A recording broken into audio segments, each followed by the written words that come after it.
प्रगति किसान, बदलते भारत की शान।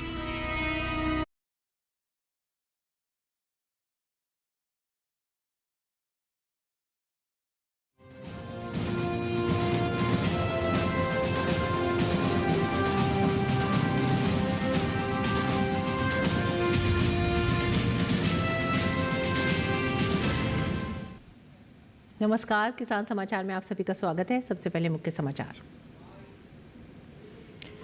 केंद्रीय कृषि मंत्री शिवराज सिंह चौहान ने भारत अमेरिका व्यापार समझौते पर विपक्ष के आरोपों को सिरे से किया खारिज। कहा, आरोप निराधार, किसान हित सर्वोपरि।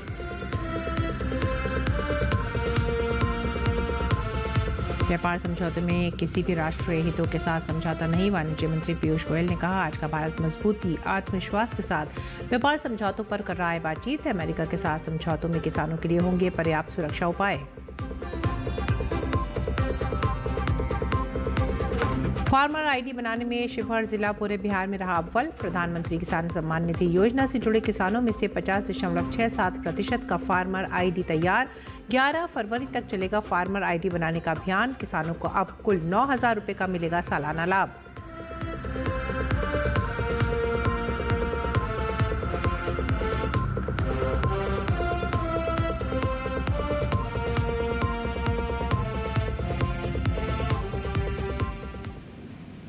और मध्य प्रदेश में इस वर्ष रबी विपणन के लिए किसानों को पंजीयन 7 फरवरी से 7 मार्च तक गेहूं का न्यूनतम समर्थन मूल्य तय किया गया 2,585 रुपये प्रति क्विंटल, जो पिछले वर्ष की तुलना में है 160 रुपये से अधिक। समाचार अब विस्तार से। वैश्विक व्यापार के बदलते समीकरणों के बीच किसानों की चिंता सबसे अहम सवाल बन जाती है। भारत अमेरिका व्यापार समझौते को लेकर उठ रही आशंकाओं पर केंद्रीय कृषि मंत्री ने साफ और दो टूक संदेश दिया है। सरकार तक का दावा है कि न किसानों के हितों से समझौता हुआ है और न ही देश के संवेदनशील कृषि क्षेत्र खुले हैं। शून्य शुल्क पर बढ़ते भारतीय निर्यात और सुरक्षित घरेलू बाजार के बीच ये समझौता भारत के लिए क्या मायने रखता है, आइए जानते हैं कृषि मंत्री के बयान और इस डील की पूरी तस्वीर के जरिए इस रिपोर्ट में।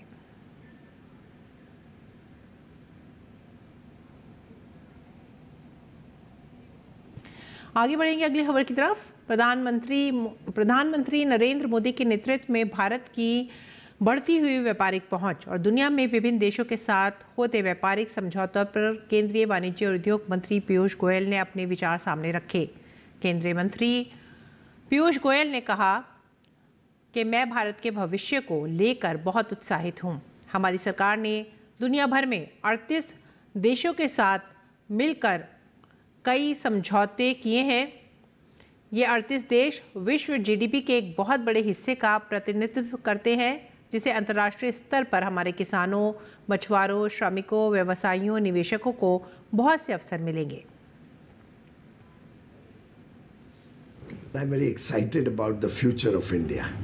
I can see before my eyes all these international engagements, and we've done 9 agreements across the world, east, west, covering different continents, covering 38 countries. These 38 countries represent a very large part of the world GDP. Therefore, I can see before my eyes the huge potential that going international is going to provide for our farmers, our fishermen, our workers, a lot of job opportunities, our business persons, investors, MSMEs will flourish. Effectively, we have opened up large markets in addition to India's fastest growing large economy providing a big market itself. This is the path to Viksit Bharat 2047.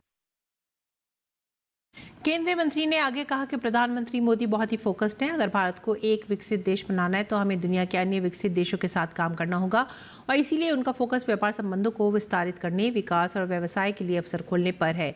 इससे दोनों पक्ष के लिए जीत ही होगी।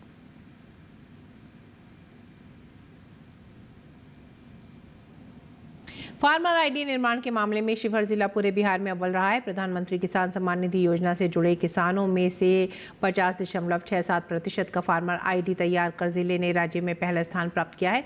यह जानकारी जिलाधिकारी प्रतिभा रानी ने दी। जिलाधिकारी ने बताया कि प्रधानमंत्री किसान सम्मान निधि योजना के तहत जिले में कुल 37,567 लाभुक किसान पंजीकृत हैं।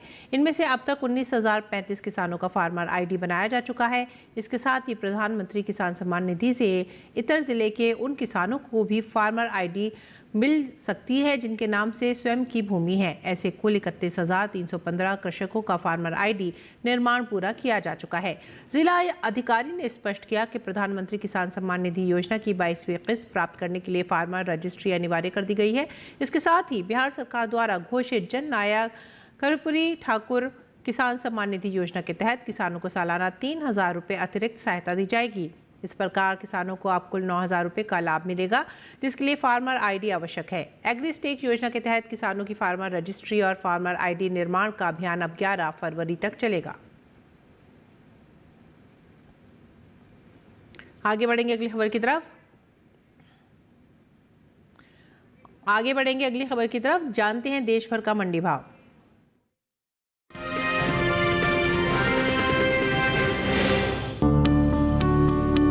दिनों ज्यादातर कृषि उपज मंडियों में प्याज की आवक अधिक देखने को मिल रही है। भाव पर नजर डालें तो लालगंज, लुधियाना और गुरुग्राम मंडी में इस दौरान प्याज के सौदों में कोई फेरबदल नहीं हुआ, जबकि दाहोद मंडी में प्याज के भाव में सुस्ती देखने को मिली। एग्मार्कनेट के मुताबिक देश के अलग अलग राज्यों की मंडियों में प्याज के भाव कुछ इस तरह से रहे। उत्तर प्रदेश की लालगंज मंडी में 9 फरवरी को प्याज का भाव रहा 1,200 रुपए। 10 फरवरी को इसके भाव में कोई बदलाव देखने को नहीं मिला और भाव 1,200 रुपए पर बने रहे। इसी तरह पंजाब की लुधियाना मंडी में 9 फरवरी को प्याज का भाव रहा 1,300 रुपए, जो कि 10 फरवरी को 1,300 रुपए पर टिका रहा। हरियाणा की गुरुग्राम मंडी में बीते 2 दिनों के दौरान प्याज के भाव स्थिर रहे।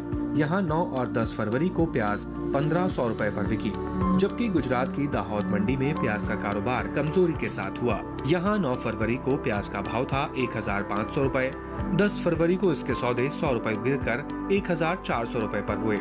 वहीं बात प्याज की पैदावार की करें तो कृषि मंत्रालय की ओर से जारी तीसरे अग्रिम अनुमान के मुताबिक घरेलू स्तर पर साल 2023-24 के दौरान प्याज की पैदावार 242,67,000 टन हुई थी, जबकि साल 2024-25 में प्याज की पैदावार बढ़कर 307,89,000 टन होने का अनुमान है।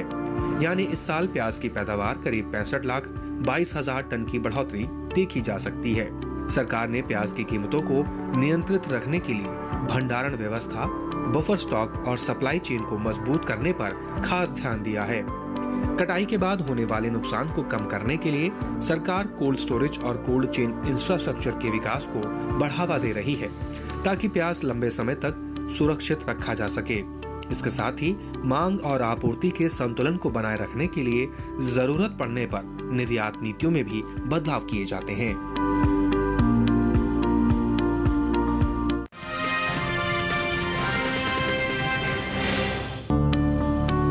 इन दिनों ज्यादा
अगली खबर, आंध्र प्रदेश के मुख्यमंत्री चंद्रबाबू नायडू ने नई दिल्ली स्थित कृषि मंत्रालय में केंद्रीय कृषि मंत्री शिवराज सिंह चौहान से भेंट की।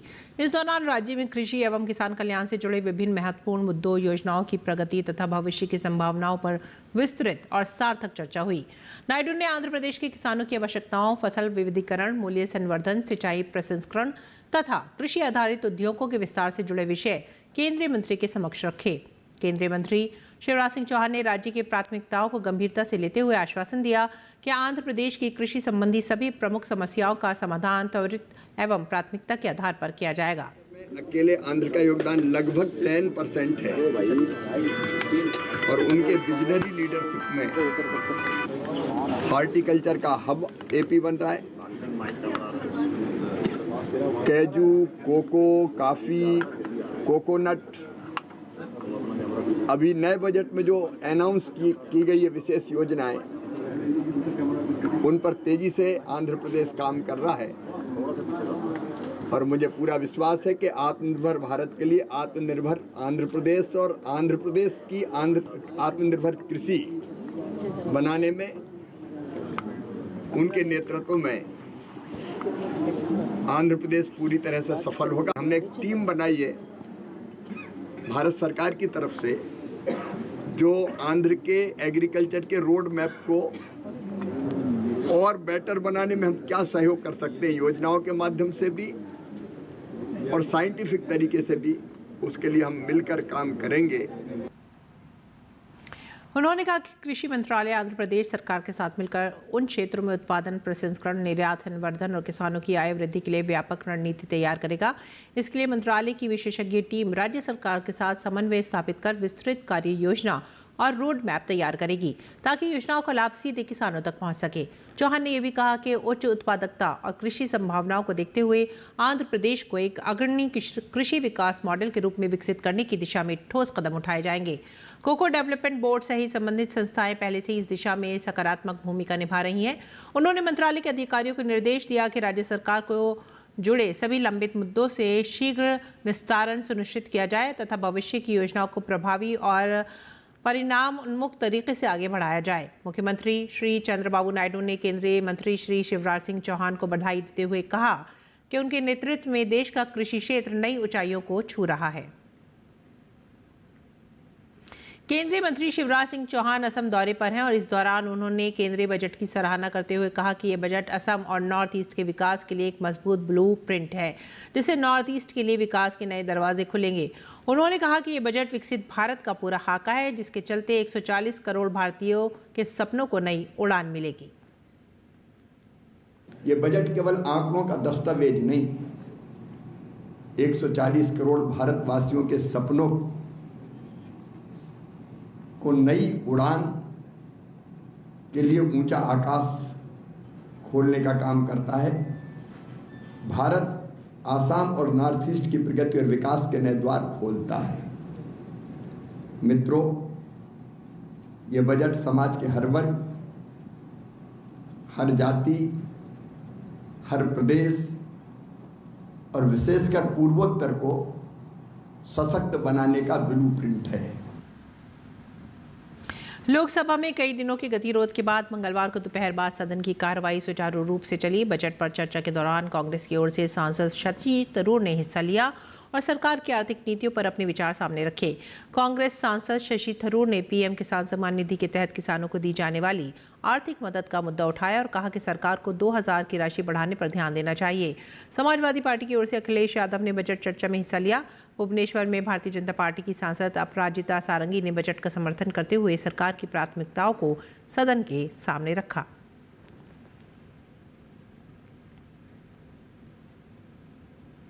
योगी सरकार ने आज यूपी का अब तक का सबसे बड़ा बजट पेश किया है। मुख्यमंत्री योगी आदित्यनाथ की यूपी सरकार लगातार 10वीं बार उत्तर प्रदेश विधानमंडल में विकास का बजट पेश कर रही है।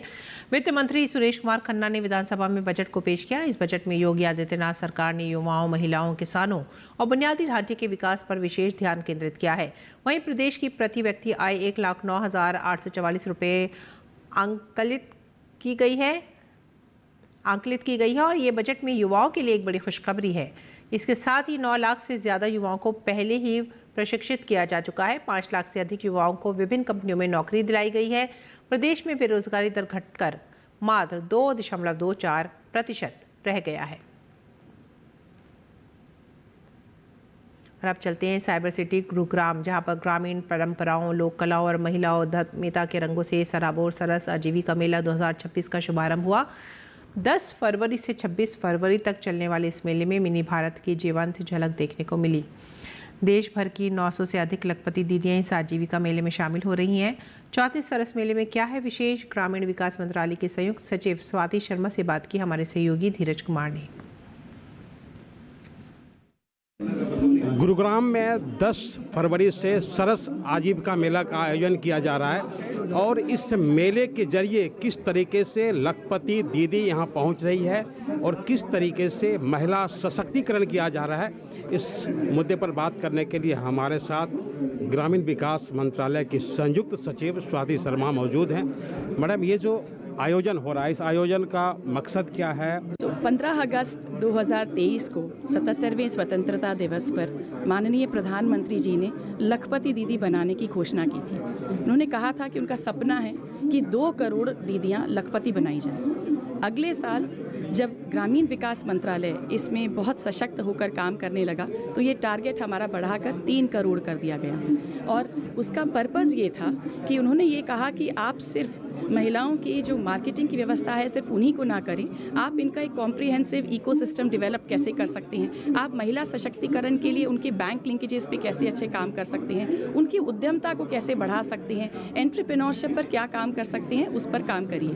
तो जो सरस मेलों का आयोजन हालांकि बहुत सालों से हो रहा है, बट अब जो सरस मेला हम सरस का जो गुरुग्राम में लेकर आ रहे हैं उसमें काफ़ी नए आयाम इसीलिए हैं क्योंकि जब हम लोगों को लखपति दीदियों के बारे में बताते हैं तो हम ये आशा रखते हैं कि न केवल वो आकर जो हैंडीक्राफ्ट्स, हैंडलूम्स और जो फूड प्रोडक्ट के स्टॉल्स हैं उनको देखें, बल्कि जो हमारी लखपति दीदियों का जो अनुभव है और जो उनकी जर्नी है लखपति दीदी बनने की उसको भी समझें।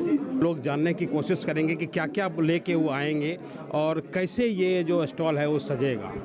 10 फरवरी से लेके यानी आज से लेके 26 फरवरी तक 450 स्टॉल्स हैं जो 30 राज्यों और केंद्र शासित प्रदेशों से 1000 से अधिक जो स्वयं सहायता समूह की दीदियां हैं वो हमारे साथ आ रही हैं। लखपति दीदियां इसमें होंगी, जो सारी लखपति दीदियां इसको मैनेज करेंगी। ये चौथा आयोजन है, तो आप कैसे कहेंगे कि महिलाएं उद्यमिता के क्षेत्र में आगे बढ़ रही है या महिलाएं आत्मनिर्भर बन रही है? विकसित भारत 2047 का जो लक्ष्य है, भारत सरकार में सभी मंत्रालय उसमें साथ मिलकर कार्य कर रही हैं और उस लक्ष्य तक पहुंचने के लिए लखपति दीदियों का और जो स्वयं सहायता समूह की हमारी दीदियां हैं उन सबका एक बहुत महत्वपूर्ण योगदान है। उन महिलाओं के लिए, उन ग्रामीण महिलाओं के लिए जो कि इस दौर में नहीं पहुंची हैं, उनके लिए आप क्या कहना चाहेंगे? राष्ट्रीय ग्रामीण आजीविका मिशन जो है हमारा, उसमें 10 करोड़ दीदियां हैं जो हमसे जुड़ी हुई हैं। 3 करोड़ हैं जिसके बिल्कुल हम लक्ष्य के पास पहुंच चुके हैं कि वो लखपति दीदी बन रही हैं। जो बाकी महिलाएं हैं उसमें मुझे बताते बहुत खुशी होती है कि करीब 4.5 से अधिक महिलाएं हैं जो महिला किसान हैं। हमारे 81 लाख से ज़्यादा एंटरप्राइजेज हैं जो कि अपना एंटरप्राइज चला रही हैं दीदियाँ। तो बाकी दीदियाँ जो हैं वो सभी उसी फाइनेंशियल इंक्लूजन में, उसी ट्रेनिंग कैपेसिटी बिल्डिंग, उसी टेक्नोलॉजिकल इंटरवेंशन और होल ऑफ गवर्नमेंट अप्रोच के दायरे में हैं और धीरे धीरे सारी दीदियाँ लखपति दीदी बनने की कगार की तरफ आगे बढ़ रही हैं। कैमरामैन ललित के साथ धीरज कुमार, डीडी न्यूज़, गुरुग्राम। और अब आगे बढ़ते हैं अगली खबर की तरफ। रुख करेंगे अगली खबर का। योगी सरकार ने यूपी में सबसे बड़ा बजट पेश किया है। मुख्यमंत्री योगी आदित्यनाथ की यूपी सरकार लगातार 10वीं बार उत्तर प्रदेश विधान मंडल में विकास का बजट पेश कर रही है।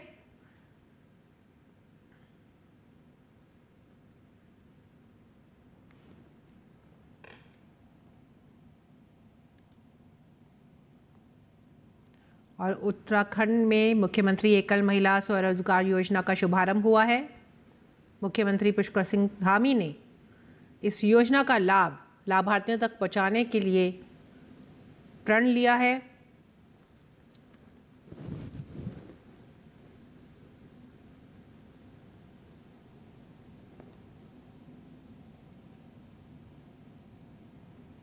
और आइए अब जानते हैं मौसमी खेती के बारे में। किस तरह से किसान मौसमी खेती के अनुसार अपनी खेती की देखभाल कर सकते हैं, जानते हैं। नमस्कार, आप देख रहे हैं डीडी किसान। मैं हूं एआई कृष और आज हम भारत के विभिन्न राज्यों में होने वाली खेती किसानी से संबंधित सलाहों के बारे में पूरी जानकारी देंगे। मध्य प्रदेश के सतपुड़ा पठारी इलाकों के किसान आलू की फसलों की हल्की सिंचाई कर लें। वहीं मध्य प्रदेश के में झाबुआ पहाड़ी इलाकों के किसान गेहूं के खेतों में उचित नमी बनाए रखें। इसके लिए गेहूं की फसलों की हल्की और समयानुसार सिंचाई जरूर करें। यहाँ के गिरी इलाकों में किसान मिर्च, टमाटर और बैंगन जैसी गर्मी की सब्जियों की नर्सरी लगा सकते हैं। इनकी बुवाई से पहले इनके बीजों को उपचारित जरूर कर लें। मध्य प्रदेश के कायमोर पठारी और सतपुड़ा पहाड़ी इलाकों में किसान सरसों की फसलों की समयानुसार सिंचाई करें। बात करें गुजरात की तो यहाँ के मध्य गुजरात इलाकों में किसान अरंडी की पकी पौध की तुड़ाई कर लें। साथ ही यहाँ इस मौसम में ग्रीष्मकालीन बाजरा की बुवाई की जा सकती है। वहीं गुजरात के तटीय और दक्षिणी गुजरात इलाकों के किसान कपास की पकी फसलों की कटाई कर सकते हैं। गुजरात के उत्तर पश्चिमी हिस्सों के किसान शाम के समय जीरा और गेहूं की फसलों में हल्की सिंचाई करें। और गुजरात के दक्षिणी सौराष्ट्र इलाकों में किसान लहसुन की आवश्यकता अनुसार सिंचाई करें। साथ ही लहसुन की फसलों को झुलसा रोग से बचाने के उपाय भी कर लें। वहीं यहाँ के दक्षिणी गुजरात के भारी वर्षा वाले इलाकों के किसान लौकी, बैंगन, टमाटर और मिर्च की पकी पौध की तुड़ाई कर लें। गुजरात के उत्तरी सौराष्ट्र इलाकों में किसान इस समय ग्रीष्मकालीन मूंगफली की बुवाई कर सकते हैं। इसी तरह कृषि और किसानों से जुड़ी हर महत्वपूर्ण जानकारी के लिए हमारे साथ जुड़े रहिए और देखते रहिए डीडी किसान। धन्यवाद।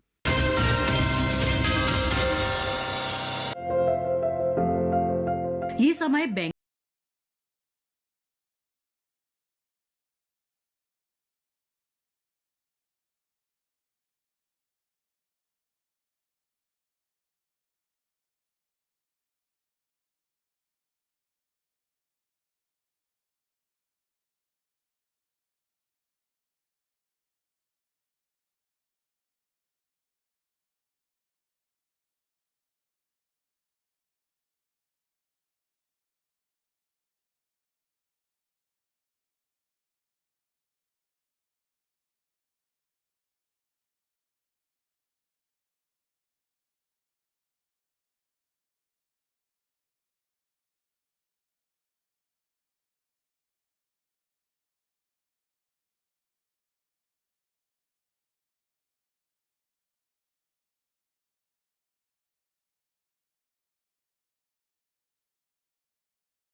इसी के साथ ही आप हमारी पूरी टीम को दीजिए आज्ञा। नमस्कार।